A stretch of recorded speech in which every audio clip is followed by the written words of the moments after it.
This is Coffee with the Critters. Yeah. There's my coffee, there's my critters.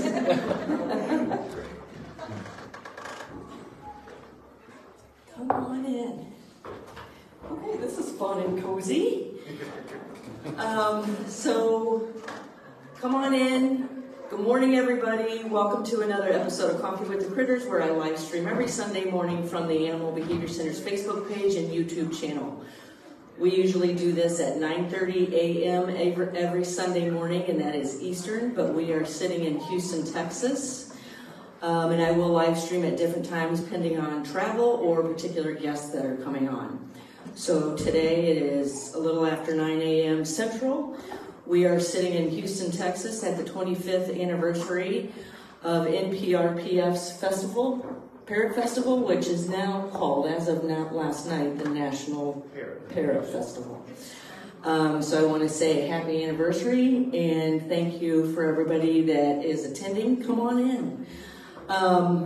My name is Laura Joseph, owner of the Animal Behavior Center. We're an international educational center where we teach people all over the world how to empower animals and the people that care for them. Today is an extremely important topic, especially this time in avian welfare. So I have asked particular speakers to come on the panel with me this morning. On the other side of the camera is a bunch of interested people here at the Parrot Festival. So I want to start by asking, who has watched Coffee with the Critters before? Okay, so everybody else, this is your first time with Coffee with the Critters? Okay, great, well welcome. I'm sitting here with other speakers from the Parrot Festival this weekend, and I'm going to hand the microphone. We'll start with Lee, and if you just want to introduce yourselves, say what you do. And our topic today is avian welfare, what that means, and I have picked this panel with a variety of different people in the field of avian research, training, behavior, enrichment, aviculture. So it is so important for us to be working together. If we honestly care about the animals in our care, we need to be working together because we can learn so much more from working together than segregating ourselves. So I'm going to start with Lee. Hi everybody, I'm Lee Spencer. I'm the Director of Education for the Great Plains Zoo in Sioux Falls, South Dakota. I've been working with birds of prey, parrots, and a variety of other avian species for over 20 years professionally. My name is, am I good? You're good. Okay, my name is Jack Pine, and first of all, I'm loud. I am a professional animal caretaker and trainer. I run the High Red Bird YouTube channel. We also do educational programming for both children and adults. I am also the festival coordinator of the National Parrot Foundation's annual Parrot Festival. It is a 3-day educational conference. If you'd like to know more about it, you can visit www.parrotfestival.org. Yeah. Good deal. I'm Rick Jordan. I'm a private sector parrot breeder. I've also bred other species of birds as well. An author of books and articles on parrot husbandry, and I work sometimes in the field, in the wild, to help conservation biologists. Hi, I'm Robin Sullivan. I'm owner of the Leather Elves. We've been designing enrichment for birds and other animals for a long time. And I also do training, work with some zoos on enrichment, how to build their enrichment programs, and generally enhance welfare. Okay, I'm Laura Joseph. I help teach people how to understand the science of behavior using applied behavior analysis, so we don't have to force our animals in our care to do what is necessary for them to do for their welfare and their future. So today's topic, avian welfare, and what does that mean? So I'd like to hear from all of us what that means. I've attended a lot of the presentations this weekend, and I have walked away from every presentation learning more and how I can be better in my field by learning from each of you. So avian welfare, because a lot of us work with more than parrots. The quality of care that we as caregivers give to the birds under us. And that and feel free to tell me you want to talk. This covers the topic of nutrition, quality and care of handling, training, education, conservation, breeding, behavior work, enrichment, education, conservation. So, veterinary care. What else? Mental care. Making sure that the animals aren't pacing, aren't stressed. You can obviously, most of the birds that we work with can't tell us verbally how they're feeling, what they want, what they're lacking. So we have to be able to read that through their behavior. And the more we interact and train, the better we understand. And the better we understand, the better we can help you, the better you can help us, the better we can help people out in the field doing research that are trying to increase the numbers of these animals in the wild. Rick and I were just having a fabulous conversation right before this live stream. I know I'm missing parts of avian welfare, housing. Can I add something? So one of the things that we look at in the zoo field is not just all the pieces that go into it, but how do we quantify welfare? And so at the Great Plains Zoo and many zoos, we actually we have a whole list of criteria that we score animals on.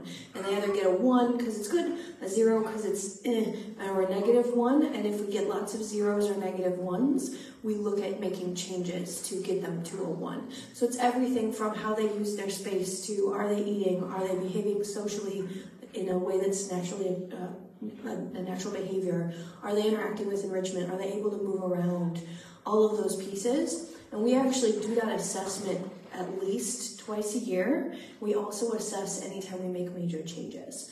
So if we've moved them to a new enclosure, if they've got a new neighbor, if there's construction going on in their area. And so I think as we're thinking about welfare, besides just what are the pieces we have to think about, it's not just, oh, my bird looks happy, right? It's can we quantify what that means? Can we quantify the well-being of our animals? I love it. And it's like, what does happy look like? Do we even know what happy looks like? Yeah, perfect. I love that. And you do that twice a year. And your keepers, they fill this form out so they can tell you, hey, we may have a problem. Yes. And it's, we always have welfare assessments done by 2 people together. So it's not one person's subjective opinion. It's 2 keepers. When it comes to our ambassador animals, so the parrots and the birds that we work with for education, it's always an educator and a keeper.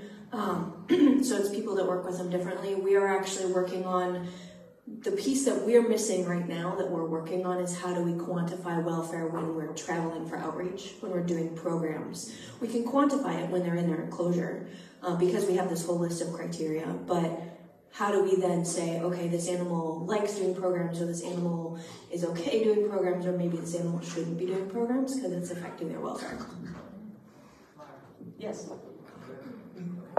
And I really, really like that idea, and I'm going to go ahead and ask if you want to go ahead and give me an idea of what that form looks like, and we would be happy to share it through Parrot Festival, because I think it could be very, very useful for people to use for themselves.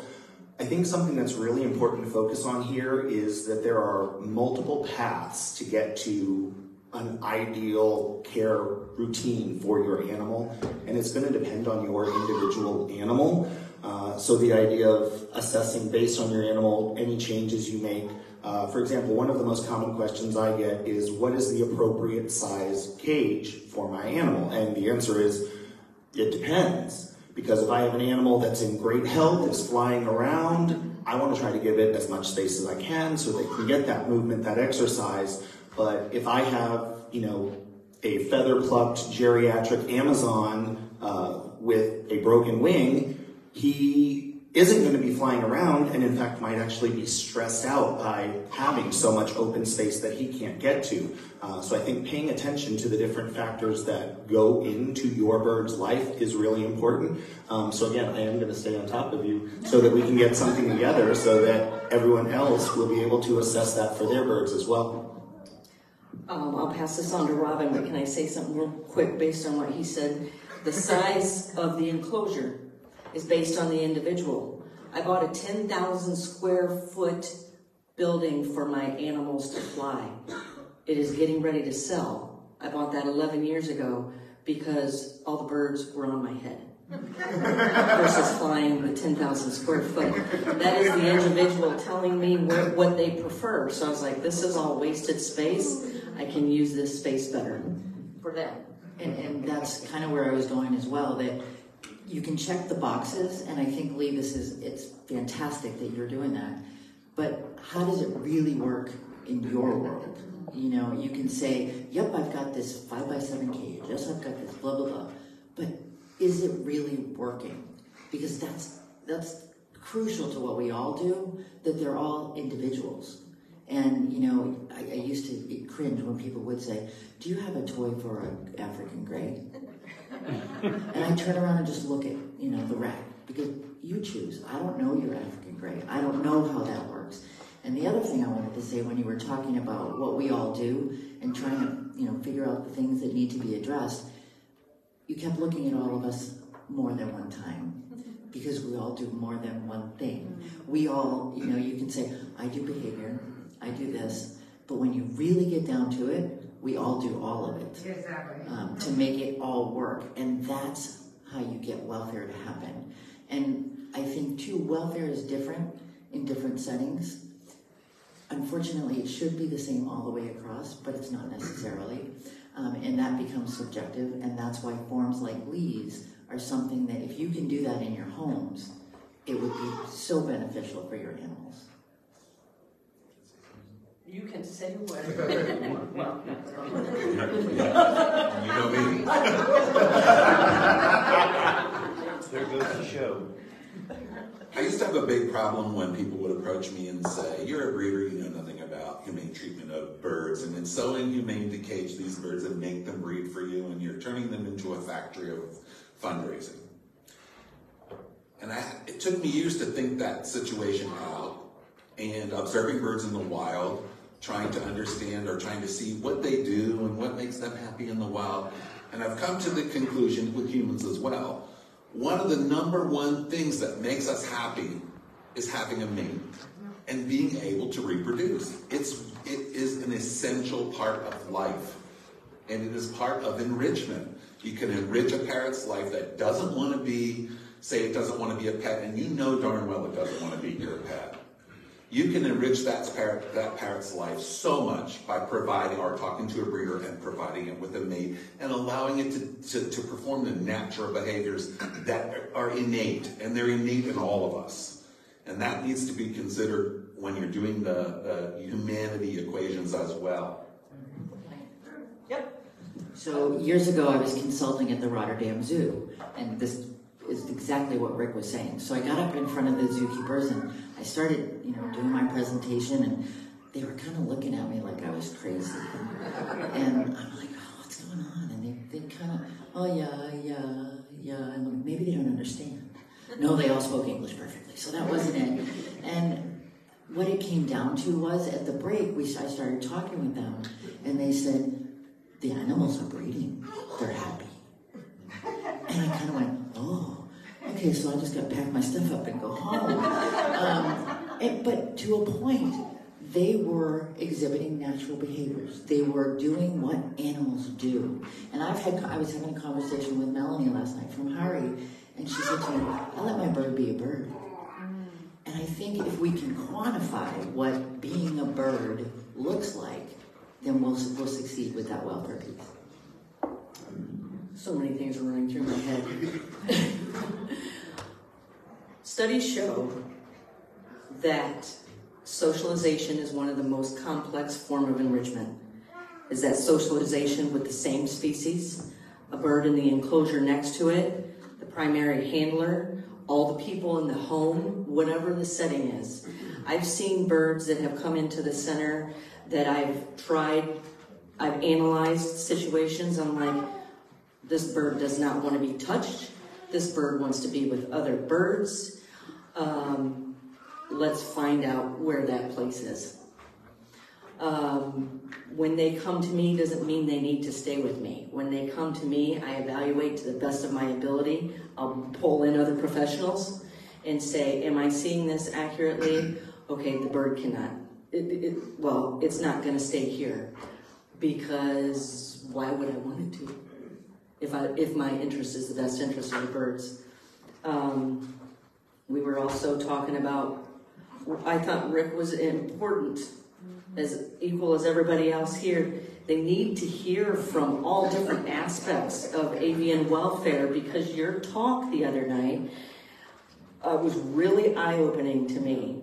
And I approached you today saying, you told me the other day that a lot of breeders are helping people in conservation out in the field. They don't know, teaching them how to incubate, how long, how many days, what do we do, how to feed. Can you talk about that?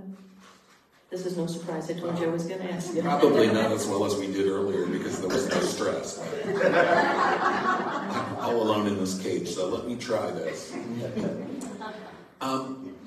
Somewhere along the line in my long career, yes, I'm old, I decided that all of these things I've learned in captivity, I mean, when I first got into parrots, I worked for a very wealthy man who had a lot of very beautiful parrots, and they knew absolutely nothing about the biology of birds, the reproductive biology of birds, incubation, what the eggs needed, what the babies needed. They could hand feed babies and raise them, but they just didn't know all the details. So I took it on myself to learn it, and I forced myself to start looking inside the eggs with light candle lights and watching development and looking at eggs that have died, and I'm trying to understand why those babies didn't make it, what was wrong with this egg. And I thought to myself, these people that are graduating from college as biologists, they're getting basic, just like a parrot person would when they first get into parrots, basic knowledge of what is needed for parrots. So these biologists are graduating, and then they're being forced into, or they volunteer to go to projects here, there, and in South America, but they still don't have the basic thing that I have spent 40 years collecting. They don't have that knowledge that I have spent 40 years collecting, so I'm going to try to do something about it. And I got involved with a few projects. Dr. Don Brightsmith hooked me up with a project in Chahul, Mexico, which is on the river right at Guatemala, the border of Guatemala. And it's the last place in Mexico, one of the last places in Mexico along that river where scarlet macaws still fly free, because they've been captured in except in the Yucatan, most of the other areas. And there were in the 70s, when they set up that project, there were very few birds still remaining in that environment. And some biologists took an interest in it and decided they would start intervening in the process that was taking place there, that was reducing the numbers. And that process was the wild birds would pick a nest, they would lay eggs, they would try to raise babies, and the kids, 5, 6, 7-year-old kids, would climb those trees, which I will never do, and take those babies and sell them to intermediate poachers, and they would end up in the trade. And this was going on, it was a cycle, and it going on, and they would get, wild birds were becoming rarer and rarer. So I decided I was going to go down and teach them a different way to do it. And my way, I've always thought in my mind, breeders know how to do this. You got to beat the poachers to the chicks. There's just no other way to do it, because it is their lifestyle to take those chicks and to make money. They're going to do it. So you have got to beat them to it. And we talked about it, and they were already on this plan. They just needed some help with it. So they intervene in the nesting process by watching the pairs. They have scouts all over the region watching nests. They know basically when the eggs hatch and when babies need to be pulled. Poachers will not pull newly hatched chicks. They pull chicks at about 10 to 15 days when they're a lot easier to feed. So they intervene in the process, bring the chicks into a captive nursery. They raise those chicks without a lot of playing with them, and they allow them to socialize with each other. And the interesting thing at this station is they take the chicks when they're starting to climb out of the buckets, they're fully feathered and they're ready to fledge, where you would in the wild see them looking out of the nest. They take them outside without any cage, on sticks, and put them on their own. They have trees and stands and things and feeding stations all over the area, and they let those birds interact with the wild birds who have already fledged from that station that come back. I mean, as many as 100 scarlet macaws will come down and teach those those young birds how to eat. They'll feed them, they'll interact with them, and when the time comes, the wild birds fly away, the babies are waiting for the stick, they go back into the nursery. It's a most amazing thing to be involved with.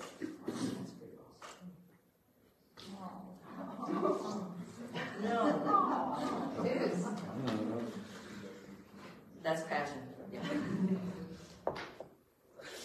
So,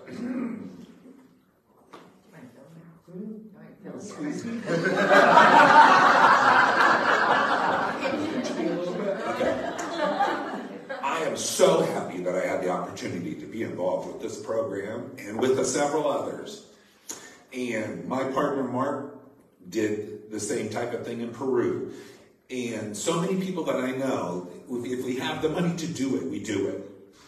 Mexico called me again this month and said, please come down, you know, we love you, you do this, and they make me good Mexican food, so I go when I can. But they have so many questions that they don't know the answer to that we do. They don't, when they come out of school, they don't know the incubation periods on eggs. They don't know how to candle an egg in the nest. Suppose there's a pair that's just got together and they don't have fertile eggs in their nest. Teach these biologists to candle those eggs at day 10 or 11 and know those eggs aren't going to hatch. You need to get them out of there. And if you get them out of there, the hen will no longer sit on those eggs. She will go back into her reproductive cycle and she will lay another clutch. And hopefully this time she and the husband will get together a little bit and it'll work out better. But you save the season that way. You save so many birds. And so these type of, where aviculturists work with biologists in the wild and help them, these programs have become so important. They're the only thing left.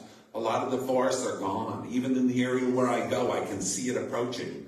You know, right across the river, the goats are eating everything because they eat all the greenery and everything. But the scarlet macaws don't care. If there's a tree in the middle of a farmer's field and it's high enough, they will go and nest in that tree. So it's working with the community, and there's so much education that a breeder over 10 years or 15 or like me, 40 years can offer those people, that it's one of the most important things we can do right now in this stage of aviculture in the United States and this world to help the birds that we actually love.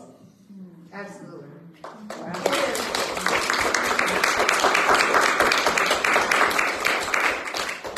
So that's passion. That's passion. Passion, passion, passion. I met Rick and reached out to Rick. Do you care if I tell the story? I don't remember which one it is. That's age. When Rico had his accident. It's the other one. So one of my birds, this is the bird that got me in the field of the research that I'm doing. I bought a bird that I knew nothing about. I bought it from the pet store, and I was fascinated by this bird. That was my gateway to birds. And 10, 12 years later, he had an accident that almost killed him. And he was going to die. And so many people remember that and still come up to me this day and say, I can't believe your bird is still alive. But you know why my bird is still alive? Is because I didn't care who you were. I didn't care if I believed in your philosophy or not. This bird is going to die. I need your help. I was reaching out to veterinarians, field researchers, people that I knew in the avian community, and I found out that Rico came from Rick. I did not know Rick. I looked at Rico's leg band, and I reached out to him and I said, "You don't know who I am, but I have your bird and I need your help, please." And he eventually said, "Here's my number, call me." And that is how I met Rick. So Now I remember. another field that I want to pass whoever wants it is educating the public, educating the youth. How do we educate the youth about the importance of the future of the birds on our planet, the future of whether they're in our care or whether they're out there or both? What's wrong with both? You know, because I know for a fact that having a bird on my arm and presenting it to a bunch of children, you're seeing all these kids come alive, and that can be their future. That can be their future, and that can be the future of the quality care of our birds. And that's where I want to hand this to you. I've been trying to get the microphone for like 5 minutes, so I'm going to hit a couple of things. So I'm going to tell you guys right now, and if you've ever been around a group of animal care professionals at a conference like this, you will know that conversations like this can go on for hours. The last time we were together in person at Seattle Parrot Expo, it was me, you, Hafet Velez. I don't remember who else was there because I had a few drinks. But we were talking about animal care until about 1 in the morning after the conference. A couple of things I want to unpack of what we just covered. First of all, so Rick has been taking care of birds for 40 years. That's the number you gave. That's what I'm going to use. We all know it's more. And the average person, if you get started with birds, you are not going to have the wealth of knowledge that he has, but you can have the passion that he has. And knowing what to do with that can be a very, very important thing to do. And the options are really limitless. There are so many things you can do with that passion. And I always tell people, one of the simplest things that you can do, if you like parrots, tell people that you like parrots. It's the phenomenon that you see when you buy a brand new car. All of a sudden you're driving down the road, you see that card everywhere. It's because you're thinking about that car. That car is now in your focus. So if you tell people about liking parrots, anytime an option comes up where they could maybe, hey, there's a parrot conservation thing that normally wouldn't have stood out to them, but now it will. Or an option to promote training, and now it will. So that is the simplest thing that you can do to make that better. Going back to what Robin said, and this is going to be tied, yes. Crap. Oh, okay. It's her fault. The thing that you guys don't know, when we did the live stream, when you would periodically see one of us freeze out, it's because we froze out because we had to go do something or we had to remember something. We were typing something to each other. Looking at the idea of husbandry, and Robin saying that it should be standardized across the board. Animal care can get to be a little bit challenging because there is the scientific component of it. What your animal needs medically, what it needs as a diet, what's going to be safe for that animal. The challenge comes in that animal care is also an art form. Training is an art form. Enrichment is an art form. One of my favorite things that I've ever seen Robin do, she issued a challenge at a conference. Take any toy you can find in the building, any toy at all, and I will show you how to turn that toy into a foraging toy. Because if you think about things, it opens up so many possibilities. And you really do have to think about things because that art form is needed. If I have a bird that is sick, I can bring it to the veterinarian. The veterinarian can prescribe the appropriate medication, but they don't necessarily tell me what's the best way to administer that medication. Do I need to syringe train that bird? Do I need to train that bird to take pills? Do I need to find a way to disguise that medication because the bird has not otherwise been trained for that? So paying attention to all of those aspects can be a little bit challenging, a little bit daunting, but you're only going to get better at it if you try it and you work on it. So I think we're going to try to tie that into the education aspect. Oh, you want to tie it into education? All right, so with all of that complexity, right, taking care of birds well is a complex task. And so I think there's a couple of pieces that lends itself to education, right? So for people who have birds, finding ways like Parrot Festival to educate them on better ways to take care of their animals, but also realizing as much as we love birds, sometimes people need to love birds from afar because they're not the kind of people who can handle those kind of complexities. And so when we're educating from a zoo perspective about parrots, we talk about the realities of parrot ownership so that people don't go, oh, he's cute, he talks, I want one. They also realize that they're toddlers with a multi-tool on their face that scream at high decibels and can live to be 50 years old, right? So we think about those pieces and we make sure, because part of welfare is making sure that those birds are in the care of people who can take care of them. We actually had a conversation about this last night because Jack is trying to convince me to take a parrot. I don't have pet parrots because I do theater. I go straight from work to the theater. I'm not home for 15, 16 hours at a time. That's not a good house for a parrot. And so knowing that about myself and knowing what it takes to take care of a parrot, that means I can make a good choice. So a lot of what we do from education standpoint is twofold.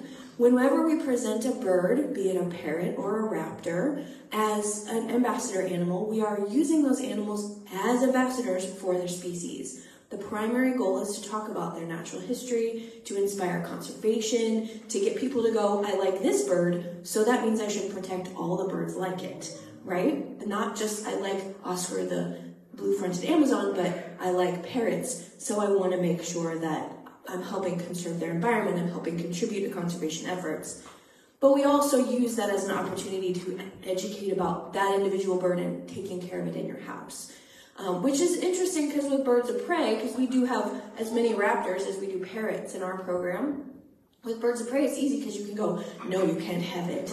But with parrots, right? With parrots, we have to take that extra step of education. And I think that that's an important thing to think about when we're talking about education is birds don't belong in everybody's house, right? They belong in the right houses. And so making sure that people know what they're getting into.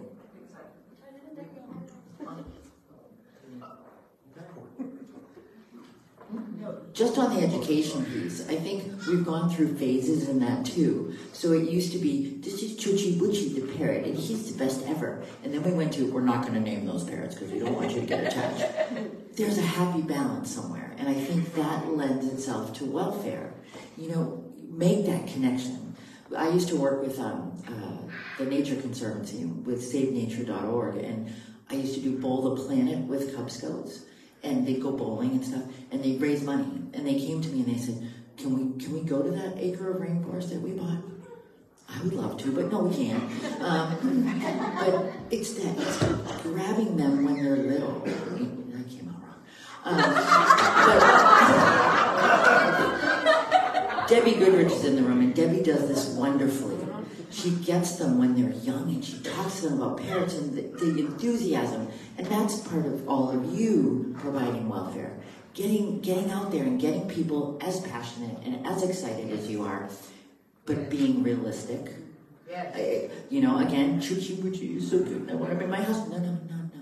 This is my parrot. This is what it does. It's toes or zygodactyl. And people go, what? What's that? Don't dumb it down. Just make sure they understand. And that's part of welfare.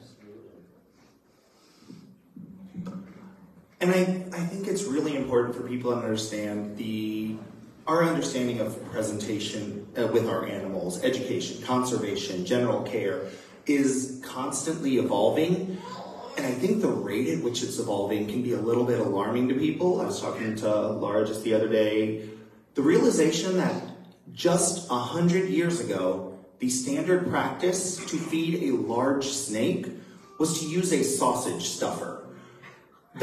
That's where we've come in just 100 years. So when you think, 20 years ago at this conference, things were different.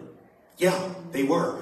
And we're constantly pushing to do the best we can for our animals. And I have told people before that, I put forward all sorts of video tutorials on how to work with your animals, how to do toys for your animals. And I look forward to the day that all of that information is outdated, because it will mean that we have pushed so far and we are providing for our animals so well that all of the things that are pushing the boundaries now are not good enough later. And I think that's a really, really exciting premise for the future, but we're only going to get there if we all keep working and pushing those boundaries. Laura, I have heard you say many times, and I'm going to butcher this phrasing, possibly, that, we do the best we can of what we know, and then when we know more, we do better. And I think that's the really important part. Do the best you can with where you are, but don't stop pushing on getting better, on knowing more. You're going to benefit from it, and your birds are going to benefit from it. How bad did I butcher it? Didn't butcher it at all. Okay. When we know better, we do better. Okay. That's right. Don't ever stop trying to know better. On what you said about how far we've come in the past 100 years, when I'm reading research papers, I'm looking at the date. If I'm looking in books for information, I'm looking at the copyright. 5 years ago, 10 years ago, get out of here, give me something more recent, because that's how fast it's evolving. I know we fed, 30 years ago, citizens based on what poultry eats. And monkey biscuits. Yeah. And here we are in 2024, and I say that to you, and your mouth should go, wow, look how far we've come and how important this is to the nutrition for the quality and health of the animal. I want to see, and everybody here does, these animals thrive. And when you're passionate about what you do, you're going to educate the people in front of you, the person standing in line next to you, in one form or another. Yep. We talked about how Jack said something about we want to continue to learn, and Laura, when you see people sitting up here, and I've always said this, I don't care who's standing in front of you, take what we say, what the speaker says, and make it your own. Don't go home and go, okay, so I have to do this and this and this. Because, it's probably not going to happen. But take the information and what works in your setting. And as long as you've got the eye on the prize of welfare, you're going to succeed. And all of us continue to go to the talks, to the presentations. We go to these conferences, we go to other conferences, and we're always learning from other people. And, people, he stole my information. No.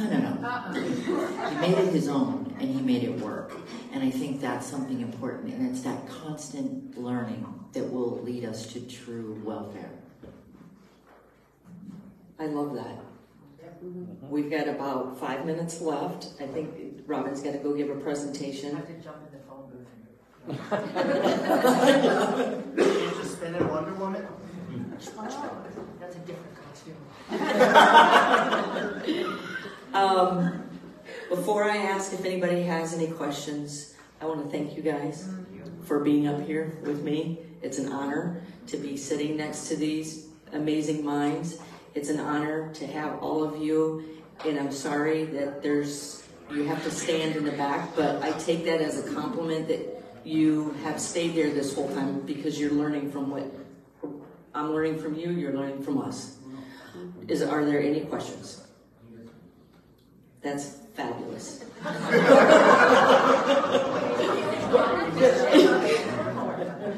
Well, I do want to say before the live stream ends, if you have any questions after you think about some of the things we've said, go back to this live stream. It's there. Ask your question, and I encourage you guys to go look and answer those questions. If any of us can be of any help to you, I'm sure everybody sitting here does not mind you getting in contact with them.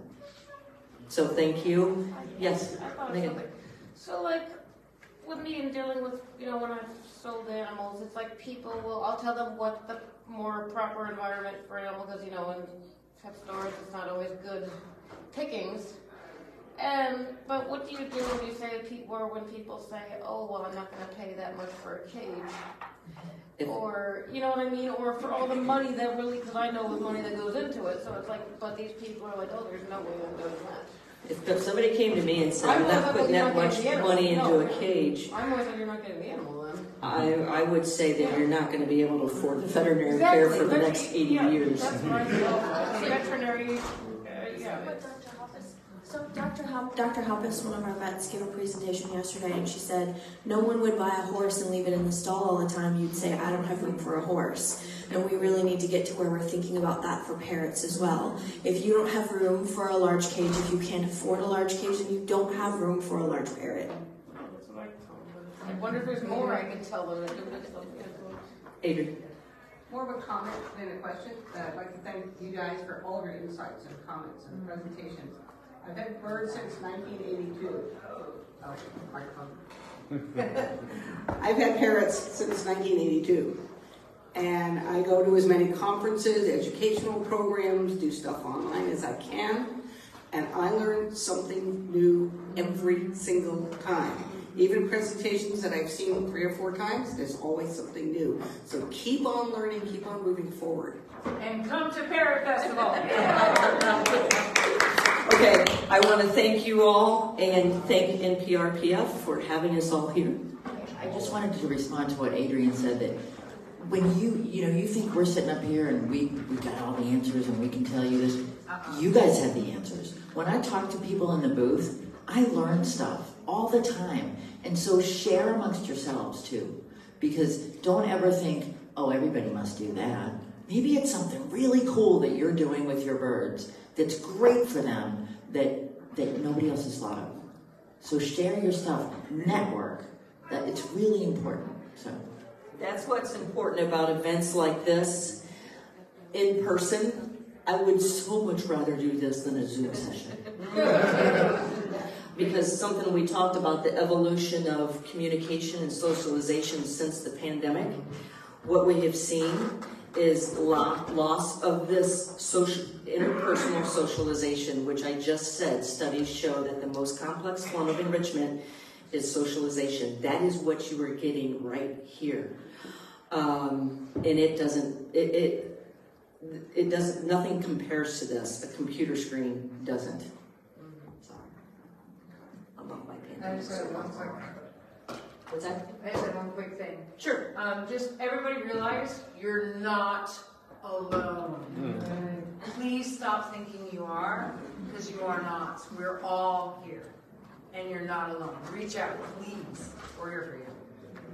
Very good. Thank you, everybody.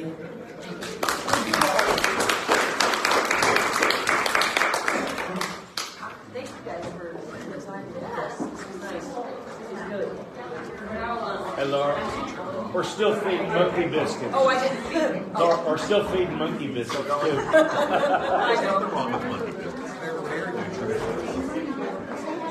know. Yeah, I know people that are still feeding.